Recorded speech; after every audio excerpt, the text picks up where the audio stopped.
Hey everyone, Mac is back. Today I want to talk about the free-to-play Awakening and just kind of go over the commanders that you want to awaken because you're going to be using those elite tokens, and as easier as they are to get compared to the epics, you still want to be conservative with them based on what kind of formation that you're using. So let's get into it. So first and foremost, looking at the bow commanders, you're most likely not going to want to awaken them. And the reason I say that is because they're really not that good. I mean, you can see here I've awakened 2 of them. Basically, this is not an attacking account, it's one of my alts. And for for instance, for Soren, the reason I awakened him is because you get 100% extra resources from gathering. That's really great, that I can do that from this account. But if you're a fighting account, you're definitely not going to want this. You're not going to waste. That's 320 of those elite tokens that I had to use to get it there. So you're not going to want to do that. Kravras, the same type of thing. Increases. For a bowman attack, they give a 20% chance of additional attacking once. If you have a bowman specific line and you're free to play, I guess you could do that, and maybe you do. I mean, I think this is less than 1% of the entire Game of Thrones have that. Now, looking at the other ones, there we go back to Sheila as well, and Sheila has apply immediately when owned, upkeep consumption, reduced rate. So again, bowman attack 25%, bowman specific.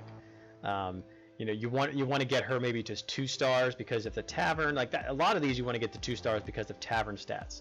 However, some of them are not very good either way. Some of them don't have very good tavern stats anyway, and you don't want to get them.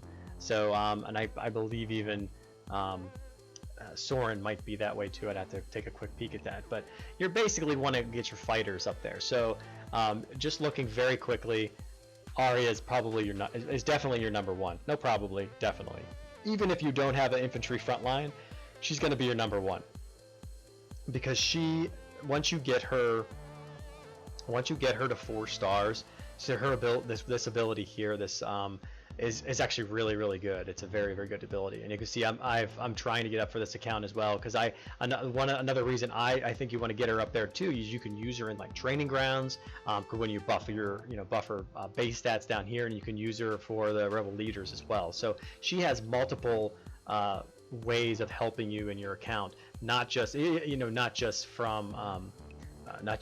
for her ability here, but for other ways as well. But this is the main one you're going to want. She'll attack an extra time because you're going to decrease to get that cooldown decrease as well, and then her stats are going to go up, because if you look at her like her hidden stats as well, she has total attack in there. So you're going to want her in your line, even if you're not have a front. If you do have infantry front, she's even more of a priority, but she's still number 1. It doesn't matter either way. And then looking at your other ones, I mean, now this comes more dependent upon what kind of line you're running. If you're running a Imp Spear line, then you're definitely going to want like Arya and Garel in there, because Garel's going to throw in, he's going to throw in his abilities as well, health, he's going to throw in the attack, which you're going to want. And then for his and of course his specialization, once you give him to 3 stars, he'll give you that 48% attack as well, to go along with the the 18% that you're going to have in here. So that's a nice little buff for a back line, and even for a front line, because you're going to get the defense and health as well. So that's a good one. Then you're going to throw Chris in there, because Chris is really good. Again, his ability, his 4-star ability is not that great. Whenever infantry loses 5%, infantry gains +3. So okay, great. It is what it is. And then looking at Garel's, not that great again. Rob's actually not that great either. He's the one who's kind of a little different, because he doesn't have the attack, he just has defense. So for a cav front line, which most people do not run, but if you run a pure cav line at one point, which you might as a free to play, he would be good for that. And then his his ability, for every 1 successful cavalry hit, cavalry gains 2% attack. So every time the cav attacks, if you're in a mono line with just cavalry, you're going to get 2%, and it and it doesn't even say that it doesn't stack. So you're telling me he's at 2% every time. So this is actually really, really good for that. And then also you're going to get more than this. Only have him up to 1 star. So this is you're going to get more cav attack there and defensive health. So he's very good for that. And then going down further, again, another infantry. So there actually is 3 infantry. So it would actually benefit you to run an infantry frontline, because she actually has infantry attack, but if you look at her hidden ability, she'll get the infantry defense, health, and attack in there. So she'll actually buff all 3. That motivation limit is nice, a little buff on there as well. And hers, every one time Haley uses her skill, the ally infantry will have a 40% chance to obtain a shield that will grant immunity to 1 damage, and the shield will last for 3 seconds. So that's actually pretty good too. Especially if you run like a mono infantry line, then put those 3 commanders in there. That's very, very good. So you're looking basically to stay with Arya, find out who your front line is, or your whatever formation you have, and get those commanders. Those are the ones you're going to want to put in there. Julian, you're not going to want to upgrade him. He's just, you have him a gray. You're not going to be able to get him any higher as not paying anything. So it's not, and same with like Theon and Annie. They're really not worth it. Like for Annie, yeah, maybe you want to get her, use your books to get, some of your total attack in there as well, which is good. I believe it's a passive stat. If I looked at it, actually now she has to be deployed for that.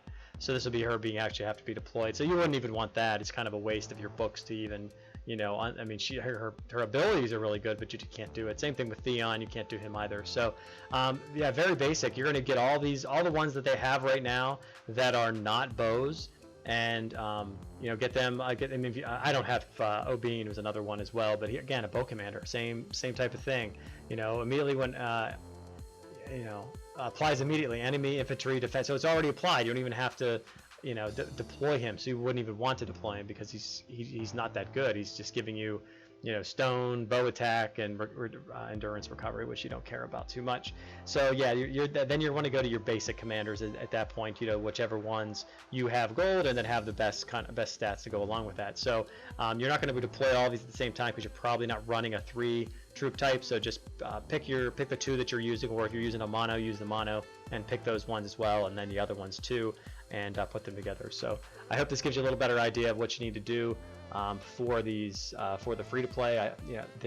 There's going to be more of these. Eventually they're all going to be eventually all of them are going to be awakened. So that's why I say to sometimes it's good to save your elite tokens for some of these better ones. So if you don't like the ability that someone has, like for instance, I think I said what the Chris ability was pretty poor.